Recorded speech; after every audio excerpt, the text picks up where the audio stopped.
The shadow of the past, a game of power and redemption. The white carpet of rose petals, scattered across the impeccable lawn, seemed to tremble as the distant sound of helicopter blades sliced through the melody of the string quartet. 300 guests, dressed in their finest attire, turned from the flower-adorned altar toward the sound, shielding their eyes from the afternoon sun. Victor Ribeiro, heir to one of the country's largest pharmaceutical empires, stood paralyzed at the altar, the color draining from his face as he recognized the sleek black helicopter descending over his family's property. What is that? Who is it? His fiancée, Sophia Diniz, clutched his arm, her diamond bracelet digging into his skin, but Victor could not answer. The air had left his body when the helicopter door opened, and a woman in a smart white pantsuit emerged, her caramel-colored hair dancing in the wind from the slowing blades. Then, two small figures emerged behind her. Twins, a boy and a girl, no older than 6 years old, each holding one of her hands, as they walked confidently toward the wedding ceremony. Victor's mother gasped audibly. Anyone could see it. The children had Victor's eyes. The fall from paradise, 6 years. 6 years earlier, Victor Ribeiro and Elisa Nogueira were the definition of a power couple. He was the brilliant heir to Ribeiro Pharmaceuticals, she a biochemist whose research had already saved countless lives. Their wedding had been the social event of the season, with their vows exchanged in the same garden where Victor now stood with another woman. Their marriage seemed perfect, passionate, supportive, and built on mutual respect. They traveled the world together, donated millions to charity, and were preparing to start a family. However, behind the scenes, storms were forming. Julião, Victor's childhood friend, had joined Ribeiro Pharmaceuticals as CFO, bringing his sister, Sophia, into their social circle. What no one knew was how these two siblings would systematically destroy everything Victor and Elisa had built. The Ribeiro estate glowed under the late afternoon lights as staff in impeccable uniforms circulated through the annual charity gala. Victor watched his wife from across the crowded ballroom, admiring how Elisa commanded attention in her emerald dress as she discussed her latest research with the Minister of Health. 6 years of marriage had only deepened his attraction to her brilliant mind and kind heart. "She's an incredible woman," Julião said, appearing at Victor's side with 2 whiskeys. "You're a lucky man." Victor accepted the drink with a smile. "I know. The clinical trials for her cancer treatment protocol are showing incredible results. The board is thrilled." Julião nodded, his eyes following Elisa as she laughed at something Sophia had said. "Must be nice to have beauty and brains under the same roof." "We're trying to have a baby, you know," Victor confided, the whiskey dulling his usual reserve. "Elisa's been tracking everything. She says the timing is perfect this month." Julião's smile tightened almost imperceptibly. "Parenthood, huh? That'll change everything." Later that night, Elisa came out of her private bathroom to find Victor sitting on the edge of their bed, her phone in his hand. His face was unrecognizable, contorted with rage and betrayal. "Victor, what are you doing with my phone?" "Who is Miguel?" His voice was dangerously calm, Elisa's brow furrowed in confusion. "Miguel? I don't know any." "Don't lie to me." He threw the phone at her, showing her text messages she had never seen before. Intimate messages, explicit plans for rendezvous. "You've been seeing him for 3 months? In our bed, Elisa? While I was away on business?" "Victor, I've never seen these messages. I don't know any Miguel." Her hands shook as she scrolled through conversations that appeared to be from her number, but which contained words she had never written. "His cologne was on your clothes. He knew things about our house that only someone who had been here could know." Victor got up, running his hands through his dark hair. "Julião found him. The private investigator confirmed everything." "Julião?" Elisa's mind raced. "Victor, this is fake. Someone planted these messages. I never—" The bedroom door opened, and Julien walked in without knocking. "Security found this in her car." He handed Victor a small bag containing a man's watch and a hotel keycard. "I've never seen that," Elisa cried, trying to reach Victor, who pulled away as if her touch burned him. "Get out," Victor whispered, then louder. "Get out of my house." "Victor, please, I'm your wife. I love you." Tears streamed down her face as Julien signaled to the security guards waiting in the hallway. "Not anymore. I want divorce papers drafted tonight, Julien." "It's already been arranged," Julien replied, without looking at Elisa's desperate gaze. The next few moments passed in a horrible blur as security escorted Elisa out of the bedroom. She pleaded with Victor to listen, to think logically. "Why would I cheat on you when we were trying for a baby?" But rational thought had abandoned him, replaced by a primal rage fueled by what appeared to be irrefutable evidence. In 30 minutes, Elisa found herself standing in the entryway of her home in her nightgown, watching staff hastily throw packed bags into the trunk of her car. Victor watched from the balcony, his face a stone mask, while Julien stood beside him, a hand on his shoulder in apparent comfort. "Your key cards have been deactivated," the head of security informed her coldly. "Your accounts will be frozen in the morning. Mr. Ribeiro suggests that you do not attempt to contact him or anyone else at the company." The rain began to fall as Elisa got into her car, gasping through sobs. Her phone vibrated with a notification. "Access to your email revoked." Then another. "Your building access has been terminated." Then a third. A preliminary notice of divorce proceedings. 5 miles from the estate, she pulled into the parking lot of a 24-hour pharmacy and sat there, trembling, under the fluorescent lights. This could not be happening. There had to be some explanation. Someone had set her up. But who? And why?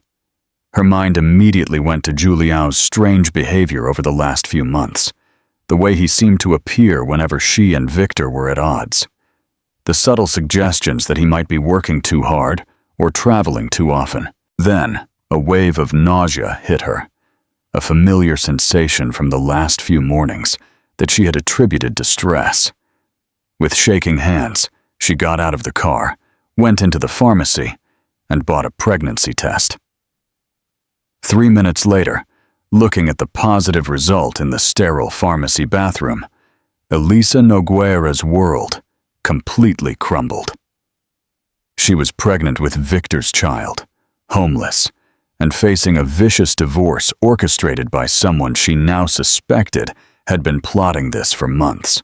At dawn, she parked near Victor's office building, determined to make him listen to her.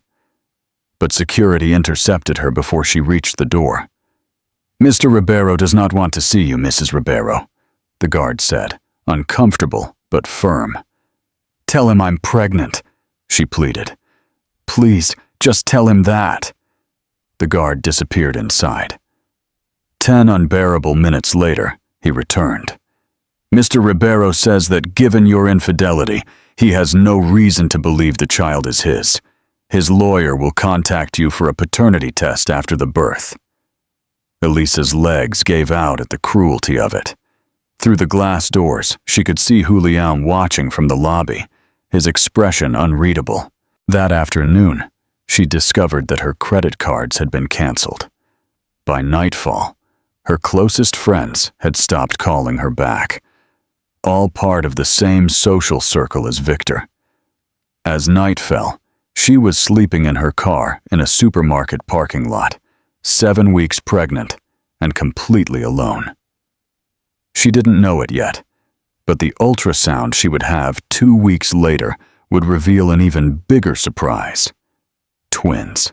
The Queen's rise, the first ray of hope came in the form of Helena Garcia, an elderly woman who found Elisa vomiting next to her car one early morning.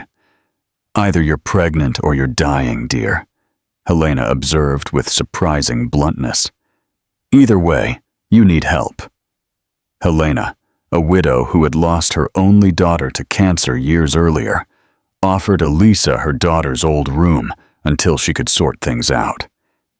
It was in Helena's modest home that Elisa finally found the space to think clearly about what had happened and to plan her response. She pawned her wedding ring for 12,000 euros, a fraction of its value, but enough for prenatal care and a used laptop. Then, she began to meticulously document everything that had occurred, creating timelines, saving the evidence she was able to retrieve. The picture that emerged confirmed her suspicions. Julian, with Sophia's help, had orchestrated her downfall. But why? What could they stand to gain? The answer came from an unexpected source. While looking for job openings at a cafe, Elisa overheard two pharmaceutical researchers discussing irregularities in Ribeiro Pharmaceuticals' recent drug trial reports. "The numbers don't add up," one whispered. "The side effect profiles were clearly altered before submission." "Julio signed off on everything," the other replied. "Victor probably didn't even see the original data." Elisa's scientific mind kicked into gear. She had been working on those same trials before she was cast out. If Julian was falsifying data, that wasn't just fraud. It was dangerous. People could die, and if she had stayed, she might have found out. That night, cradling her growing belly, Elisa made a decision. Victor had failed her completely, choosing blind rage over trust. But she would not allow Julian's schemes to hurt innocent people or to steal her children's future. "Your father didn't want us," she whispered to her unborn twins. "But that's okay. We're going to build something so spectacular that one day he'll realize exactly what he threw away." Morning sickness was a cruel name, Elisa discovered, as she vomited for the third time that afternoon. 4 months pregnant with twins, her body was changing rapidly, making it nearly impossible to hide her condition during job interviews. "I'm sorry, Dr. Nogueira," the laboratory director said, without looking her in the eye.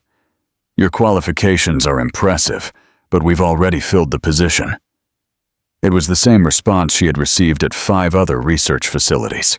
Someone, almost certainly Julian, had blacklisted her across the entire industry. Helena found her crying on the porch swing that night. "Cheer up, dear," the old woman said, sitting beside Elisa. "The world doesn't end just because a man was too foolish to see your worth." "It's not just Victor," Elisa explained. "No one will hire me. My research background means nothing when Julian tells them I'm unstable or dishonest." Helena considered this. "Then perhaps you need to meet people who have never heard of Julian." The next day, Helena took Elisa to a small community clinic that served primarily low-income patients. The waiting room was packed, the staff overworked. "My friend, Dr. Rebecca Vidal, runs this place," Helena explained. "She doesn't care about pharmaceutical politics, only about helping people." Dr. Vidal was a human-shaped hurricane, a brilliant researcher who had left a prestigious position to serve those without access to proper medical care. After a 5-minute conversation about Elisa's research background, she offered her a part-time job analyzing patient data. "I can't pay you what you're worth, Dr. Nogueira," Dr. Vidal warned.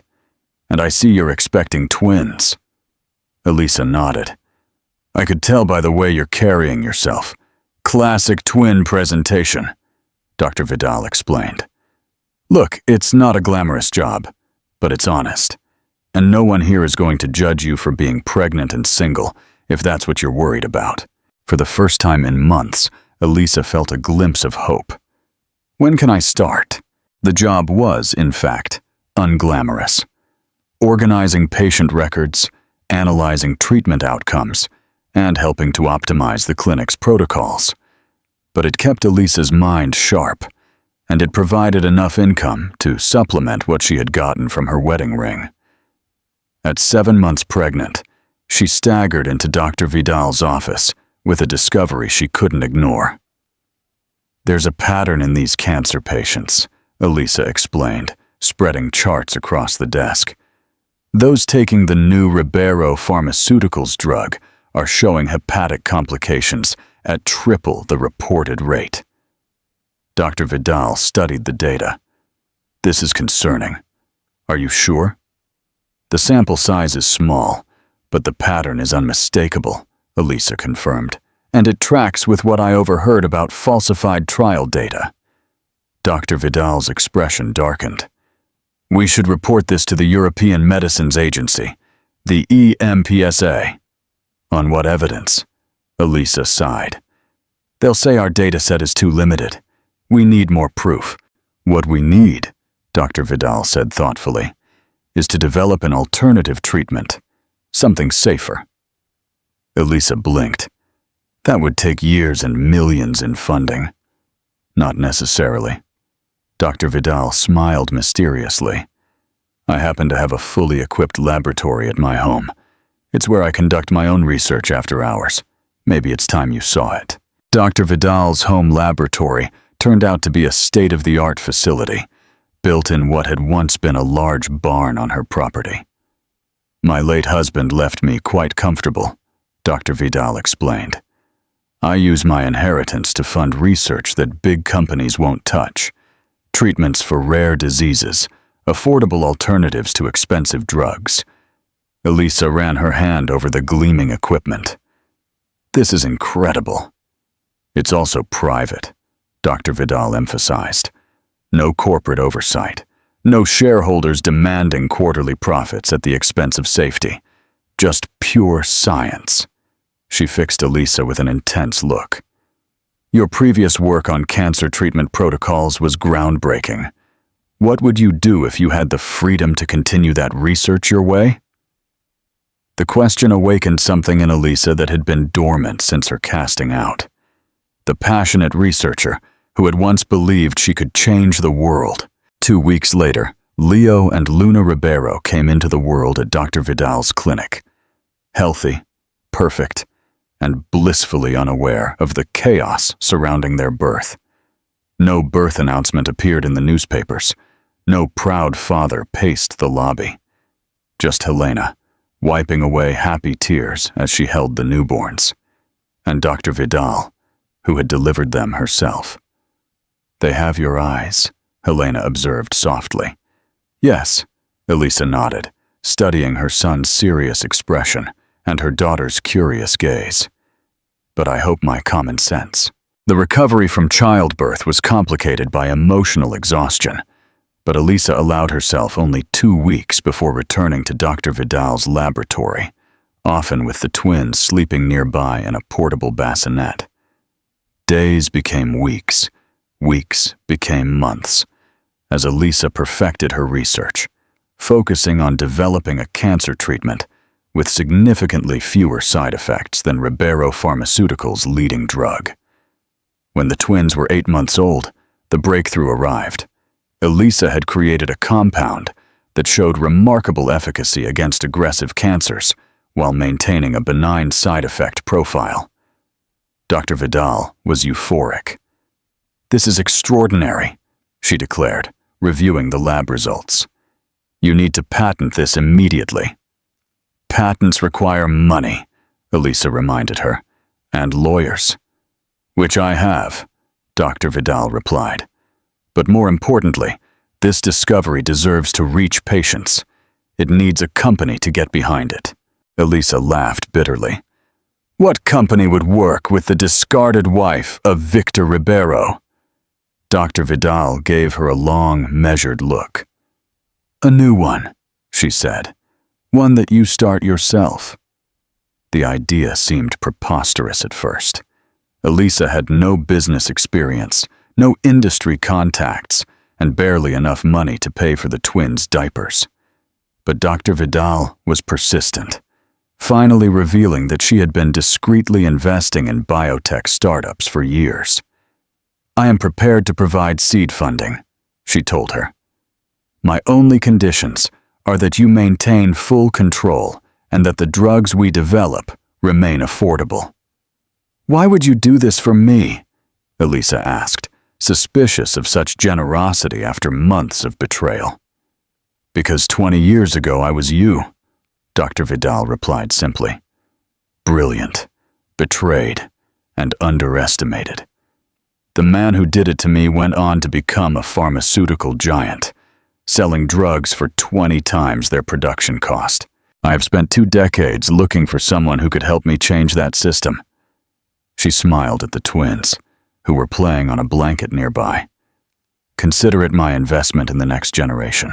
Phoenix Pharmaceuticals was born in Dr. Vidal's barn laboratory, with Elisa using her maiden name, Elisa Noguera, to avoid an immediate association with Ribeiro Pharmaceuticals.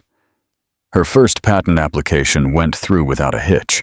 Julio and Victor remained completely unaware that their former colleague was building a rival company. By the time the twins turned 2, Phoenix had secured EMPA's approval for its first drug and had begun small-scale production. Dr. Vidal's industry contacts proved invaluable, opening doors that would have remained firmly shut to Elisa alone. Their first major contract came from the La Misericordia hospital network, which had been struggling with the high cost and worrisome side effects of Ribeiro Pharmaceuticals' cancer treatments. Phoenix offered an effective alternative at half the price, with significantly better patient outcomes. The announcement caused small waves in industry publications. Newcomer Phoenix Pharmaceuticals, led by scientist Elisa Noguera, secures multi-million-dollar contract with La Misericordia Hospital Network, challenging established players in the oncology drug market. At Ribeiro Pharmaceuticals, the news received little attention. A new competitor was not unusual in their industry, and the company name raised no red flags. It was only when their largest hospital client announced they were switching suppliers that alarms began to sound.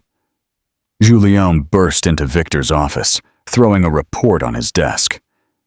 We just lost Metropolitan Hospital to a startup called Phoenix. That's 30 million euros in lost annual revenue.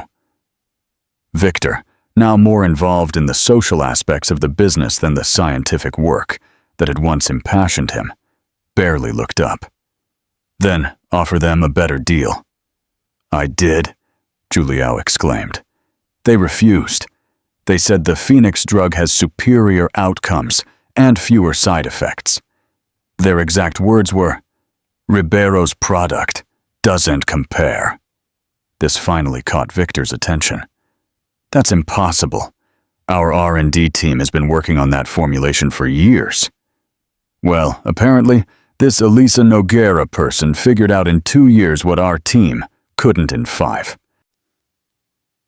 Julien's tone was carefully calibrated to suggest incompetence rather than his own sabotage of Ribeiro's research after Elisa's departure. Elisa Noguera? Victor frowned, the name stirring something in his memory. No one knows much about her, Julien continued smoothly. She sort of appeared out of nowhere about 3 years ago. Very private, never gives interviews, but her science is apparently exceptional. I want to meet her, Victor decided. Arrange a dinner. Perhaps we should consider acquiring Phoenix rather than competing with it. Julien's expression tightened almost imperceptibly. I'll try, but my sources say she turns down most meeting requests, especially from larger pharmaceutical companies. Everyone has their price, Victor replied dismissively, turning back to the social calendar on his desk, where Sophia had scheduled several charity galas they would attend together. Meanwhile, across town, Elisa was sitting in Phoenix's modest but growing headquarters, reviewing their latest financial projections, while the twins calmly colored in the small play area of her office. Ribeiro Pharmaceuticals lost another contract today, her assistant mentioned, placing new reports on her desk. Their stock is down 8%. Elisa allowed herself a small smile. That's a shame for them. This too, the assistant added, sliding a business magazine over. On the cover was Victor, with Sophia on his arm at a charity event. The title read, Ribeiro heir to wed Sophia Denise in spring ceremony. Elisa's expression remained neutral as she studied the image of the man who had thrown her out of their home. The man whose children were now calmly drawing a few feet away. Children he had never bothered to confirm were his, despite his initial request for a paternity test. "Mommy, look!" Luna held up a drawing of what appeared to be their small family. Elisa, Leo, Luna, Helena, and Dr. Vidal, all holding hands. "It's us!" "That's beautiful, darling," Elisa replied, her voice firm despite the emotions bubbling beneath. Later that night, after putting the twins to bed, Elisa sat on her balcony overlooking the city. In the distance, she could see the Ribeiro Pharmaceuticals tower lit against the night sky. 3 years of strategic work had transformed Phoenix into a formidable competitor, one that was beginning to seriously impact Ribeiro's bottom line. But that had never been her primary goal.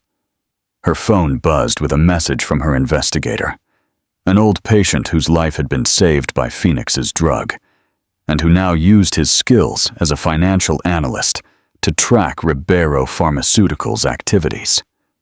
"I've found something significant in their quarterly reports, hidden inconsistencies that suggest at least 80 million euros unaccounted for. I need to dig deeper."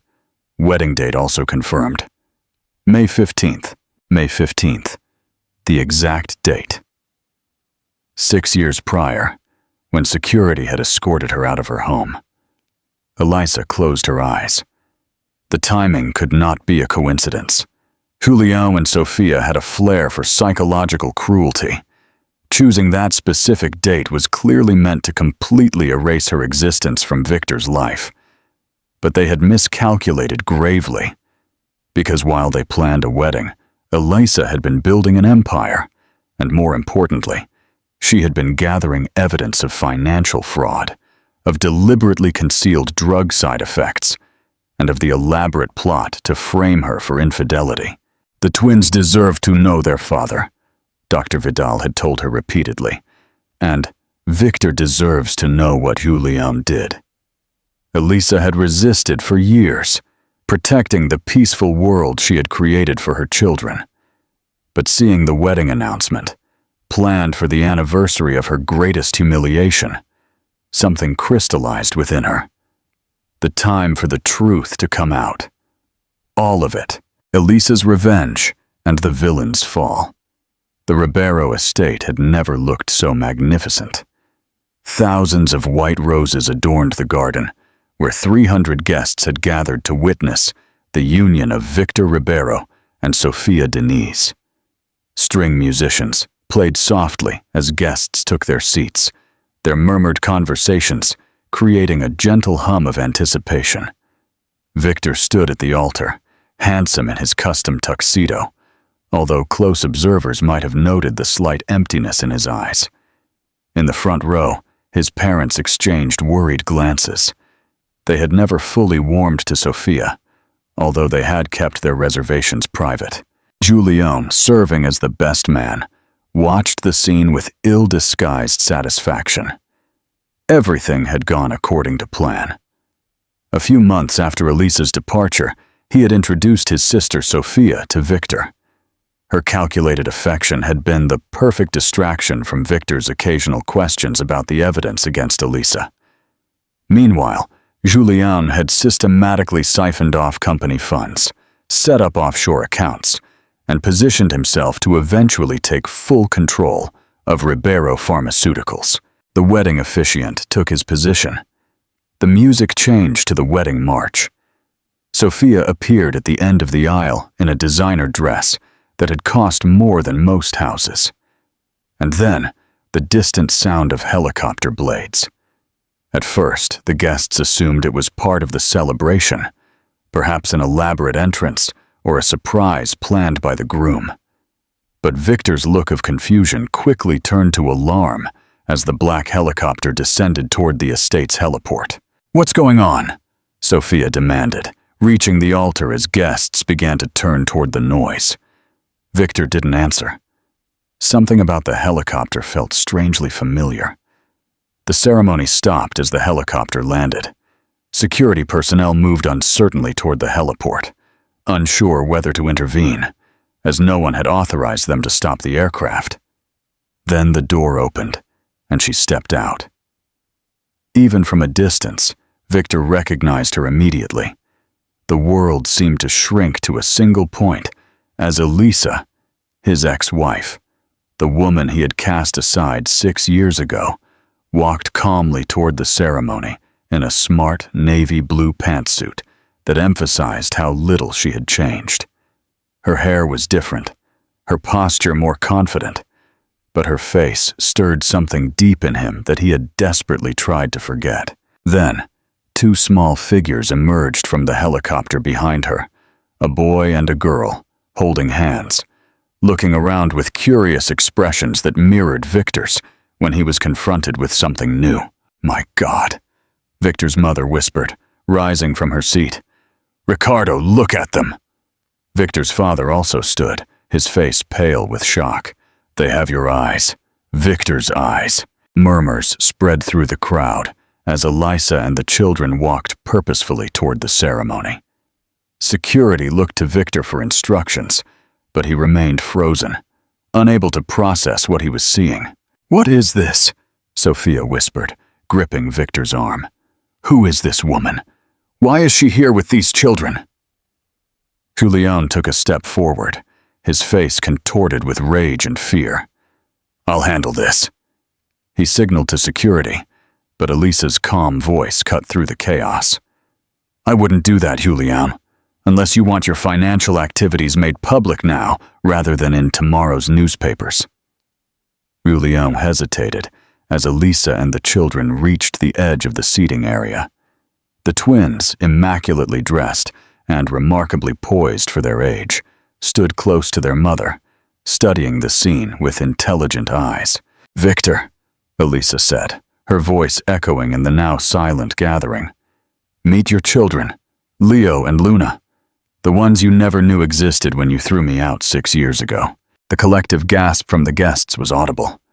Victor's mother put a hand to her mouth, tears filling her eyes, as she looked at her grandchildren for the first time. "That's impossible," Sophia exclaimed. "She's lying, Victor. Tell everyone she's lying." But Victor couldn't speak. He was looking at the children, at the boy whose serious expression and thoughtful eyes were eerily familiar, at the girl whose determined posture mirrored his own in childhood photographs. "The DNA evidence confirming their paternity has already been submitted to the family court," Elisa continued calmly, "along with evidence of how Julian and Sophia conspired to take me out of your life by fabricating evidence of infidelity." Julian stepped forward. "Security, get this woman out of here immediately." "I wouldn't do that," said another voice, as Dr. Rebecca Vidal emerged from behind Elisa. "Unless Ribeiro Pharmaceuticals wants the EMPSA to receive our full file on the falsified retinol side effect profiles tonight instead of next week." The crowd erupted in confused chatter. Victor's parents pushed past security to get closer to the children, his mother kneeling despite her expensive dress to look the twins in the eye. "Hello," she said softly. I would be your grandmother." Luna, always the bolder twin, studied the older woman carefully before replying. "You look like the pictures Mommy keeps in our memory box." This simple statement, which revealed that Elisa had ensured the children knew their paternal family despite everything, seemed to break something in Victor's mother. She began to cry openly, reaching out a hesitant hand that Luna accepted with surprising grace. Victor finally found his voice. "Elisa, how? When?" "I was 7 weeks pregnant when you threw me out," she replied, maintaining her measured tone despite the emotion simmering beneath the surface. "I tried to tell you. Your security guards delivered the message.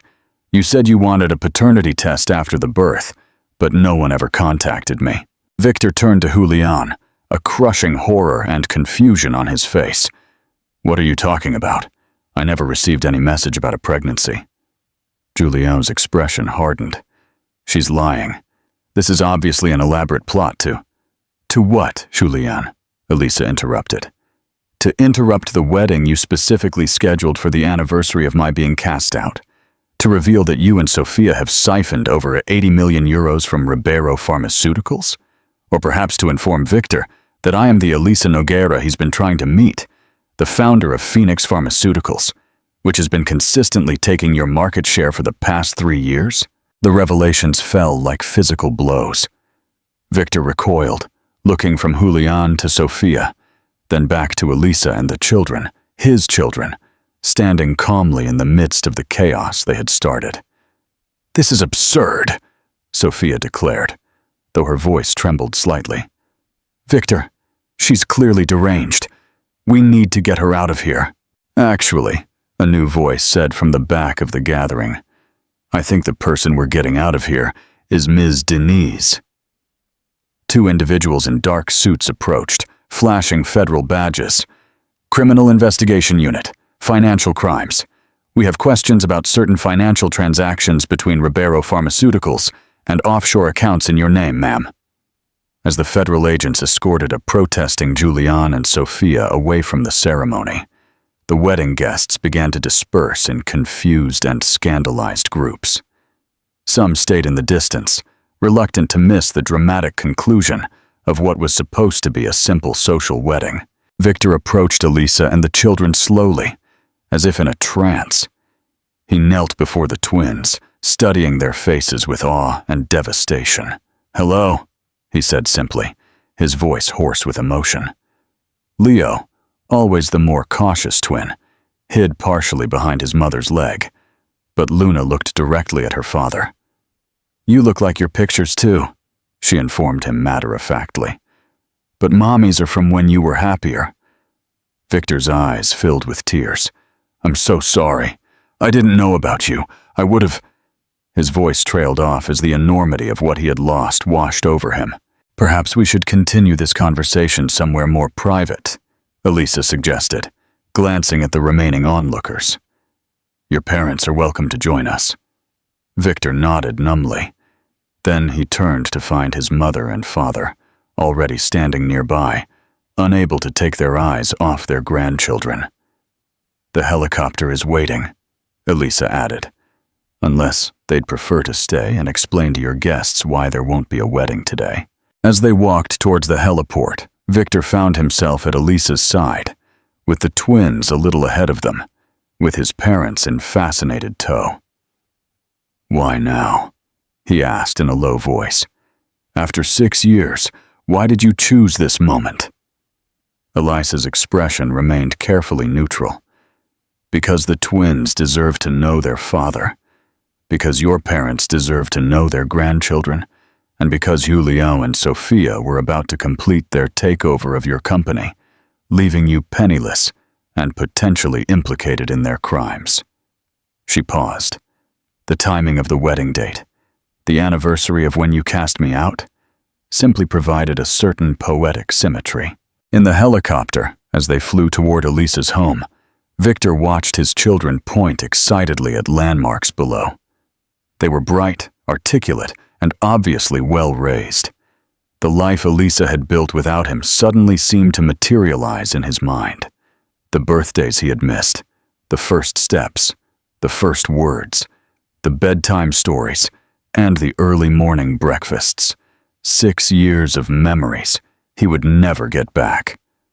"Where are we going?" Victor asked in a low voice. "To my home," Elisa replied. "There are documents you need to see, evidence of what Julião and Sophia have been doing with your company." She hesitated. "And things the children want to show you." The helicopter landed on the rooftop helipad of a sleek building with the Phoenix Pharmaceuticals logo. As they descended into a penthouse apartment, Victor realized with growing astonishment the magnitude of Elisa's success. This wasn't just a company. It was an empire, built from nothing in 6 short years. Inside the spacious and welcoming penthouse, the twins immediately ran to a bookshelf that displayed their artwork and school accomplishments. "We want to show you our room," Luna announced, grabbing Victor's hand with the ease of a child who had never known rejection. Leo followed more hesitantly, carefully watching his father's reactions. As Victor was guided through the home Elisa had created, each detail revealed another facet of the life that had gone on without him. Family photographs from vacations and birthdays, evidence of the twins' distinct personalities in their carefully decorated room, shelves filled with well-read storybooks. In the twins' room, a space divided to reflect their different interests, Luna's half filled with astronomy decorations and science projects, Leo's with books and intricate building games. Victor noticed a small box on a shelf labeled Dad. "Can I show him, Mommy?" Luna asked when Elisa appeared at the doorway. With Elisa's nod, Luna retrieved the box and opened it to reveal newspaper clippings, photographs, and even Victor and Elisa's wedding announcement from years ago. "Mommy made this so we'd know about you," Luna explained, as if it were the most natural thing in the world. "She said you were very smart, and that's why we're smart too." Victor looked at Elisa in disbelief. Despite everything he had done or failed to do, she had ensured that their children knew him, at least to some extent. "I'll give you some time with them," Elisa said in a low voice. "When you're ready, we need to talk about Julian's activities. Your parents are in the living room, rebuilding trust and forging a future." In the elegantly furnished living room, Victor's parents sat uncomfortably on a sofa, still stunned by the day's revelations. Victor's father, Ricardo Ribeiro, a formidable businessman in his own right, looked completely lost as he accepted a cup of tea from Elisa.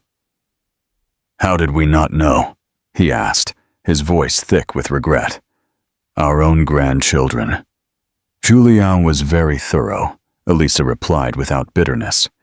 "He intercepted communications, falsified documents, and ensured that Victor only received the information he wanted him to." "But why?" Victor's mother asked. "What did he have to gain?" Elisa opened a laptop on the coffee table. "Control of Ribeiro Pharmaceuticals.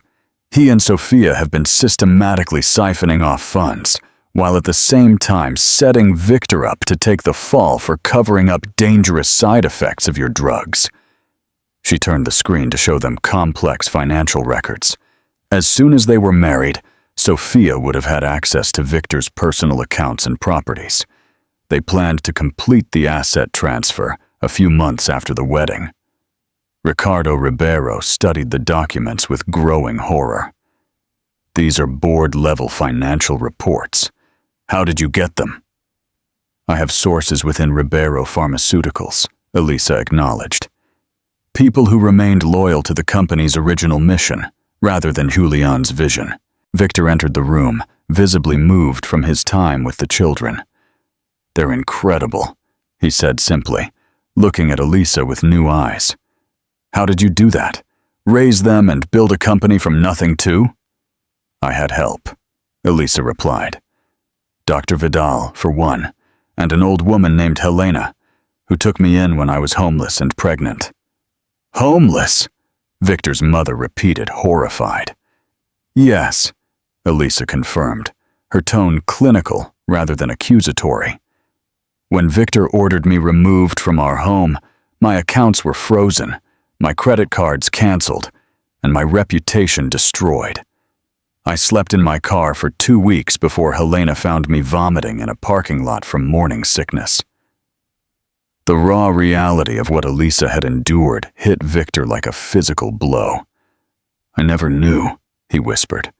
"Juliao told me you had moved in with your lover." "There was no lover, Victor," Elisa said quietly.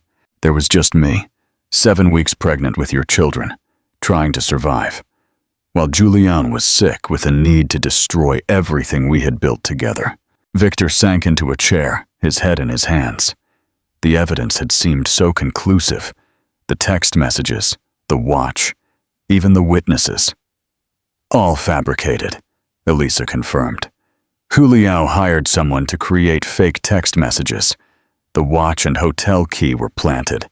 The witnesses were paid. She opened another file on her laptop. This is the payment record from Julião's private account to the man who pretended to be my imaginary lover. And it continued, turning to another document. This is the restraining order you supposedly filed, which prevented me from approaching you to talk about my pregnancy. Victor looked at the document with horror. I never filed this.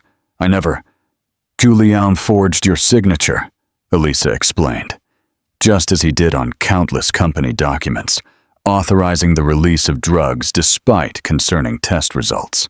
As the full magnitude of Julião and Sophia's betrayal became apparent, Victor seemed to physically age before their eyes. His parents looked equally devastated, particularly his mother, who kept glancing down the hallway where laughter could occasionally be heard from the twins' room. Why didn't you expose them sooner? Ricardo finally asked. With such exhaustive proof, you could have cleared your name years ago. Elisa considered her answer carefully. In the beginning, my only concern was surviving. Then, protecting the twins became paramount.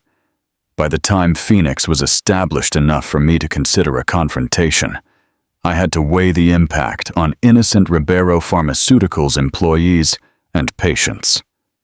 She looked at Victor directly. Despite everything, I never wanted to destroy the company or hurt those who depended on it. Victor looked at her with a new understanding. So instead, you built a competing company with better products and ethical practices, gradually shifting patients to safer drugs while you gathered evidence against Julião. Yes, Elisa acknowledged. Phoenix wasn't just built out of revenge, Victor. It was built because I saw how Julião was corrupting your company's mission. The mission we once shared to help people. A gentle knock on the door interrupted their conversation. Dr. Vidal came in, carrying a tablet. I'm sorry to interrupt, but you should see this. The news of Julião and Sophia's arrest has gone public, and the Ribeiro Pharmaceuticals Board of Directors has called an emergency meeting for tomorrow morning. Victor paled. The company will collapse? Not necessarily, Elisa replied. I've prepared a proposal for their consideration. She pulled a folder from her desk and handed it to Victor. A merger between Phoenix and Ribeiro. It would stabilize things if it were presented quickly. Your parents have copies. Perhaps they could go with you while I handle the twins' morning routine. The simple domestic reference, the morning routine she had managed alone for 6 years, hung between them, highlighting everything Victor had lost due to his rushed judgment and misplaced trust. Thank you, he said finally, for the proposal, for dinner, for everything. He hesitated. Would it be appropriate for me to say goodnight to the twins? Elisa nodded. They're probably still awake. Luna rarely falls asleep before she's extracted at least 3 bedtime stories. A trace of a smile crossed Victor's face. She's persistent, like her mother. Yes, Elisa nodded, leading him toward the children's room. Although her negotiation tactics come entirely from your side of the family. The Phoenix rises. The Ribeiro Pharmaceuticals conference room hummed with tension as the board members gathered for the emergency meeting. News of Julião and Sophia's arrests had spread quickly through financial circles, and the company's stock trading had been suspended pending the investigation. Victor sat at the head of the table, his father beside him, both men looking exhausted, but resolute. The board members, many of them longtime family friends, looked shocked by the revelations about Julián's activities. The situation is serious, but it is not unrecoverable, Victor began, his voice firm despite his inner turmoil. With your permission, I would like to present a path forward proposed by...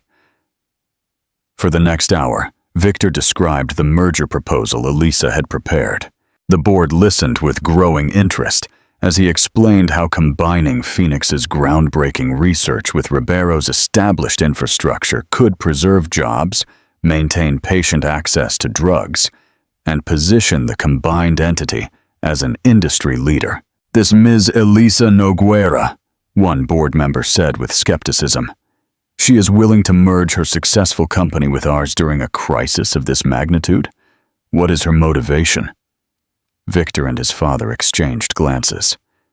"There is something else you need to know," Victor admitted. "Elisa Nogueira is Elisa Ribeiro, my ex-wife."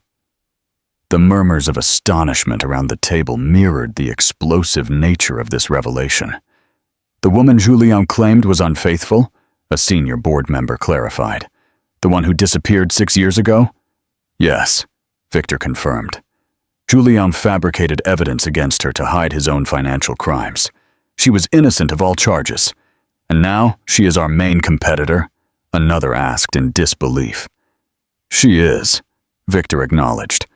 "She is also the mother of my 6-year-old twins, whom I met for the first time yesterday." The stunned silence that followed was finally broken by the board's oldest member, Margarita Chen. "It is not something one simply gets over." Victor considered her question seriously. "I've started therapy," he admitted. "Something I should have done years ago, after my brother's death. Julião exploited my grief and insecurities masterfully." He looked at her. "I am not the same man who cast her out, Elisa. I cannot change what I did, but I can ensure I do not make that kind of mistake again." Elisa nodded, accepting his answer without comment. The merger announcement caught headlines in business publications. Phoenix and Ribeiro Pharmaceuticals announce historic merger. CEO Elisa Nogueira, revealed as ex-wife of Victor Ribeiro, in surprising corporate and personal reconciliation. The personal aspect of the story, the wronged wife returning triumphantly with hidden children and a superior company, captured the public's imagination. Interview requests poured in, which Elisa politely but firmly refused. "This is not a tabloid drama," she told her public relations team. "This is a business merger with personal elements that are not for public consumption." As the weeks passed, Victor's relationship with the twins gradually deepened. Leo began to lower his guard, especially after discovering his father's extensive library and their shared interest in geology. Luna simply adopted Victor as if he had always been there, naturally incorporating him into her expansive view of the world. The twins' upcoming 7th birthday became a focal point. Victor, eager to make the occasion memorable, repeatedly consulted Elisa about appropriate gifts and arrangements. "Nothing extravagant," she warned. "They don't need to be showered with expensive presents to make up for lost time." "I know," Victor assured her, "but I'd like to contribute something meaningful to the space theme Luna requested." On the day before the birthday celebration, Victor showed up at Elisa's penthouse with Dr. Vidal, who had become an unexpected ally in helping him navigate his new relationship with his children. "We have a proposal," Dr. Vidal announced for the birthday party. Elisa raised an eyebrow. "I thought everything was arranged. Helena's making the cake, the decorations are ready, and the planetarium visit is set for tomorrow morning." "This would be an addition," Victor explained. "With your approval, of course." He described his idea.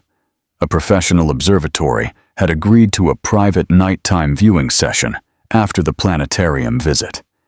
The twins and their friends would have access to powerful telescopes on an unusually clear night when several planets would be visible. "That's truly perfect," Elisa acknowledged. "Luna will be euphoric."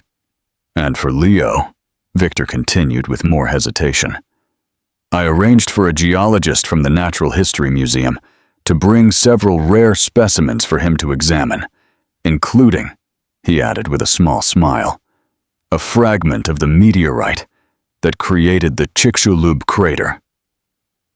Elisa looked at him with new appreciation. "You've been paying attention to their interests." "Of course," Victor replied simply. "They're extraordinary children, Getting to know them has been the greatest privilege of my life." The birthday celebration went off without a hitch. The twins, surrounded by school friends and both sides of their unconventional family, blossomed under the attention. Helena and Victor's mother had formed an unexpected alliance, coordinating decorations and food with military precision. Ricardo, Victor's father, initially awkward with the children, had found his niche helping Leo organize his growing rock collection. At the observatory that night, after the other children had been picked up by their parents, the core family group remained. Luna moved from telescope to telescope with boundless enthusiasm, while Leo carefully logged his observations in a notebook Victor had given him. While the children were occupied with Dr. Vidal and the elder Riberos, Victor found himself standing next to Elisa at the observatory's railing, looking out over the city lights. "Thank you," he said in a low voice, "for letting me be a part of today." Elisa nodded, her expression softening in the faint light. "You did well. The observatory was the perfect gift." "I meant what I said earlier," Victor continued carefully. "Getting to know them, even with all the years I lost, is the greatest gift I could have received." Elisa turned to him, studying him. The man she had once loved so completely, now a different person molded by loss and revelation. "You've changed," she observed. "I had to," Victor replied simply. "The man I was 6 years ago lost everything that mattered because he couldn't see what he had in front of him." "Not everything," Elisa corrected, looking at the twins. "They are still yours, in the ways that matter most." "Thanks to you," Victor acknowledged, "because despite everything, you made sure they knew who I was." A comfortable silence settled between them, not the intimacy of their old relationship, but something new, a shared appreciation for the extraordinary children they had raised and the complex path that had brought them to this moment. "Mommy, Daddy," Luna called out excitedly. The parental designations now came naturally to her. "They found Saturn's rings. Come see." As they moved to join their children, Victor paused. "Elisa, I know we can never be what we were, and I've accepted that. But I want you to know that I'm grateful for this second chance to be in their lives, and in ours, even if it's just as co-parents and business partners." Elisa considered his words carefully. "Life rarely gives us what we expect, Victor. Sometimes it takes away what we thought we couldn't live without, only to replace it with something we never imagined was possible." As the twins called them back excitedly, she added, "Let's just focus on giving them the stable, loving family they deserve, whatever form that takes. The legacy of truth." A year after the dramatic wedding interruption, the twins' 8th birthday arrived with considerably less drama, but a lot more joy. The Phoenix Ribeiro Pharmaceuticals had not only survived the merger, but had thrived. Combining Elisa's innovative research approaches with Ribeiro's established infrastructure, the company had become an industry leader in ethical practices, transparent testing, and affordable drug pricing. The birthday celebration was held at Victor's new home, a comfortable but not ostentatious house with a sprawling backyard, perfect for the dinosaur-themed party Leo had requested. His interest had shifted from rocks to paleontology in the last few months. Elisa arrived early to help with preparations, bringing Helena and Dr. Vidal, who had become regular fixtures in the twins' extended family circle. Victor's parents were already there, Ricardo carefully assembling a realistic-looking volcano that would safely erupt during the party, while his wife arranged prehistoric-looking plants around the garden. "It all looks incredible," Elisa commented, surveying the transformed backyard. "The kids are going to love it." "I hope so," Victor replied, emerging from the house with trays of fossil-shaped cookies. Leo was very specific about scientific accuracy. "He gets that from both of us," Elisa observed with a smile. Their relationship had evolved over the last year into a comfortable co-parenting arrangement. The initial tension had gradually given way to mutual respect as they navigated both their corporate merger and their shared responsibility for the twins. The children had adapted to their new family structure with remarkable resilience. They now spent 3 nights a week at Victor's house and the rest of the time at Elisa's penthouse. Far from being confused by the arrangement, they seemed to thrive, having both parents actively involved in their lives. As the guests began to arrive, school friends, colleagues from both companies, and the unconventional extended family they had assembled, Elisa found herself watching Victor interact with the children. His transformation over the last year had been remarkable. The ambitious, sometimes arrogant pharmaceutical heir had been replaced by a thoughtful, patient father who prioritized his children above all else. "He's done well, hasn't he?" Dr. Vidal observed, joining Elisa at the edge of the garden. "Better than I expected, to be honest." "Yes," Elisa nodded. "The twins adore him." "And you?" Dr. Vidal asked softly. "How do you feel about all this? It can't be easy watching him integrate so seamlessly into the life you built without him." Elisa considered the question. "Actually, it's been easier than I anticipated. Victor isn't trying to take over or change what's already working. He's simply adding himself to the equation in ways that benefit the children." "And in ways that benefit you?" Dr. Vidal pressed gently. "Having a co-parent after 6 years of doing everything alone must be a relief." "It is," Elisa acknowledged, "though I sometimes feel guilty about it. After everything that happened, should I let him make my life easier?" Dr. Vidal smiled knowingly. "Forgiveness isn't just about him, Elisa. It's about you freeing yourself from the weight of the past."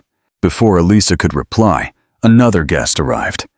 David Vidal, Dr. Vidal's son, carrying an elaborately wrapped present.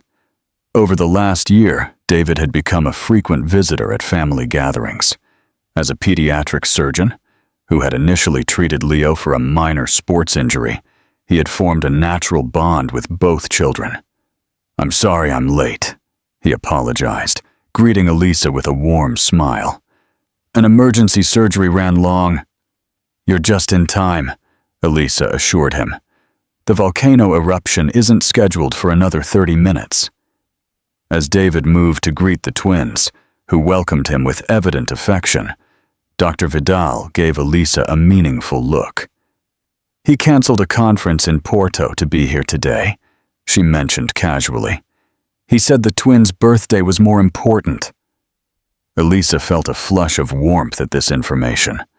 Her friendship with David had developed gradually, but neither of them had taken steps to define it as anything more. "He's good with them," Elisa observed neutrally, though her expression softened as she watched David help Leo adjust his paleontologist costume. The party went off perfectly.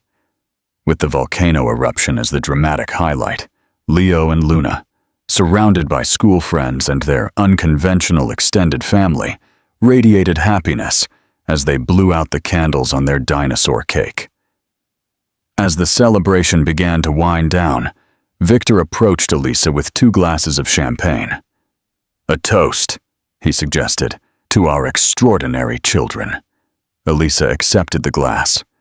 "To Leo and Luna, may they always be this happy." They drank in silent understanding, watching as the twins excitedly showed their friends the real fossil specimens Victor had obtained from the museum. "I wanted to tell you," Victor said after a moment. "The investigation into Julião and Sophia's activities has finally wrapped up. Their sentencing is next month." Elisa nodded. The legal proceedings had been extensive, uncovering even more widespread fraud than was initially suspected. "Did they give any explanation for why they did it? Why they specifically targeted you?" Victor's expression hardened slightly. "Julião eventually admitted that he realized you were close to discovering irregularities in the research data," Victor explained. He knew your scientific rigor would eventually expose the shortcuts he was taking. Getting you out of the way was an act of self-preservation. And Sophia? Victor's expression hardened. Apparently, she always resented our relationship. She saw Julião's plot as an opportunity to get what she had wanted since university, wealth and status as a Ribeiro. Elisa absorbed this information thoughtfully. It's strange to think how differently everything could have been if you had just listened to me that night. I know, Victor acknowledged, with clear regret in his voice. Not a day goes by that I don't think about it. If I could change one single moment in my life, it would be that one. And yet, Elisa reflected, watching the joyful chaos of her children's birthday party. Would we want to change it? Phoenix wouldn't exist. Your parents wouldn't have Helena to terrify them with her brutally honest opinions. She smiled slightly. Dr. Vidal and I wouldn't have revolutionized cancer treatment protocols. A silver lining to my catastrophic mistake, Victor suggested, with a self-deprecating smile.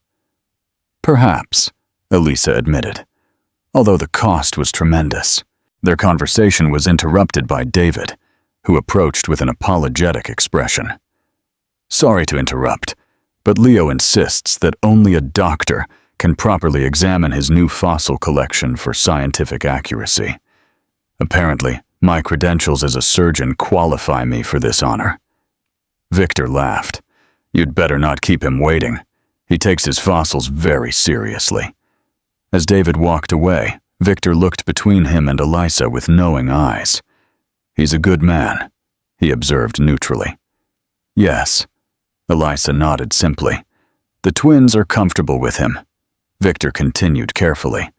They mentioned he sometimes takes them on Saturday outings. He does, Elisa confirmed. He's been a good friend. Victor studied her expression. Just a friend? Elisa looked at him directly. We're taking things very slowly. The children are my priority. As they should be, Victor nodded. But Elisa, if he makes you happy, don't let the past, our past, get in the way. The simple sincerity of his statement touched Elisa unexpectedly. This was another testament to how much Victor had changed, the ability to genuinely wish for her happiness, even with someone else. Later that night, after the last guests had gone home and the twins were sleeping in their rooms at Victor's house, the adults gathered in the backyard. Helena and the elder Ribeiros were deep in an animated debate about educational approaches, while Dr. Vidal shared stories of her early research days. David sat next to Elisa, their hands occasionally brushing in a way that suggested a growing intimacy. Victor, noticing this, smiled to himself before turning his attention back to the conversation. As midnight approached, Helena announced that it was time for them to leave, which prompted a general movement. To end the night, the twins would stay with Victor until the next morning, according to their established routine. I'll walk you out, David offered, as Elisa gathered her belongings. At the front door, away from the others, he hesitated. I wanted to ask you something. Elisa looked at him expectantly. There's a medical conference in Vienna next month, he explained. 3 days. I was thinking, maybe you would consider coming with me. We could extend it to a week, see the city. The invitation hung between them, not just an offer of travel, but a step toward a clearer definition of their relationship. I'd need to check with Victor about the twins, Elisa began cautiously. I already did, David admitted with a shy smile. He assured me he could adjust his schedule to have them that week. Dr. Vidal also offered to help. Elisa raised an eyebrow. You've been planning this. I've been waiting, David corrected softly. I know how important the twins are to you. I wouldn't suggest anything that would complicate their lives. The thoughtfulness behind his consideration, not just for her, but for the entire complex family she had built, touched Elisa deeply. Vienna sounds wonderful, she said finally, allowing herself to accept the possibility of a personal happiness that had nothing to do with revenge or redemption. The next morning, Victor prepared breakfast as the twins energetically recounted their favorite parts of the party. Eliza arrived to pick them up, accompanied by David, who had offered to drive them to their weekend science club. As the adults supervised the breakfast cleanup, an unexpected moment of harmony settled in the kitchen. Victor and David discussing the twins' educational interests, Elisa organizing the week's schedule, everyone operating with the comfortable rhythm of people who had found a way to put the children's needs above all else. When the twins ran off to get their science projects, Victor took the opportunity to speak with Elisa privately. "I wanted to thank you," he said in a low voice. "For what?" Elisa asked, genuinely confused. "For allowing me to be a part of their lives," Victor explained. "For not letting bitterness consume you, when you had every right to." Elisa considered his words carefully. "Do you know what the real secret was? What ultimately ruined you?" Victor waited. "It wasn't the twins," she continued. "It wasn't Phoenix Pharmaceuticals or the exposure of Julian's schemes. It was showing you that redemption was possible, but that forgiveness had to be earned every day. The man who cast me out that night would never have understood that. The man standing in front of me now does." Her words held no malice, only an acknowledgement of the truth.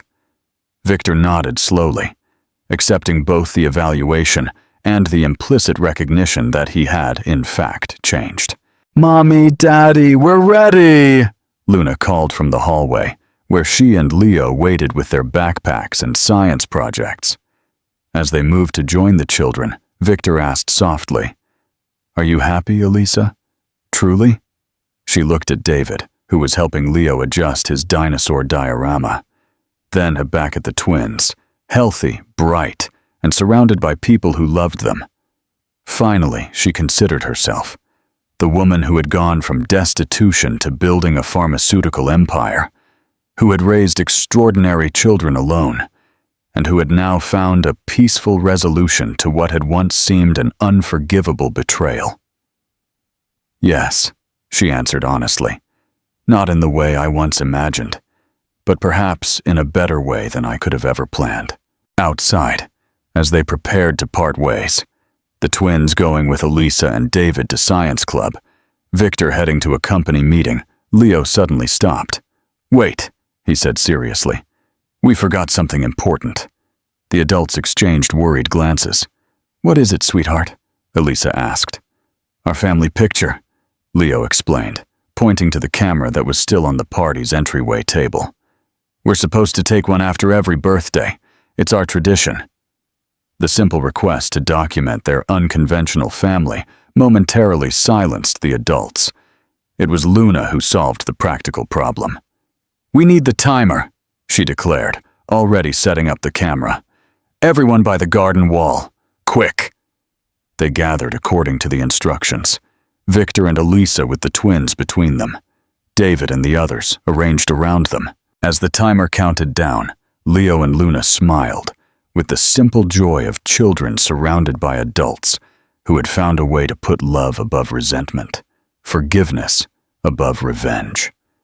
The camera clicked, capturing a moment that would have seemed impossible 2 years before. Not a perfect family by conventional standards, but one that had been forged through extraordinary circumstances into something resilient and real. Later that night, as Elisa reviewed work documents while the twins finished homework at her dining table, her phone buzzed with a message from Victor. He had sent the family photo, accompanied by a simple text. "It's not what either of us imagined, but maybe it's better than we planned. Thank you for showing me that the most powerful revenge was not destruction, but creation." Elisa studied the image, the cheerful faces of her children, surrounded by the unusual extended family they had assembled. Victor was right. The revenge she had finally taken wasn't to destroy him or his company. It was to create something so extraordinary from the ashes of betrayal that it transformed everyone it touched, including herself.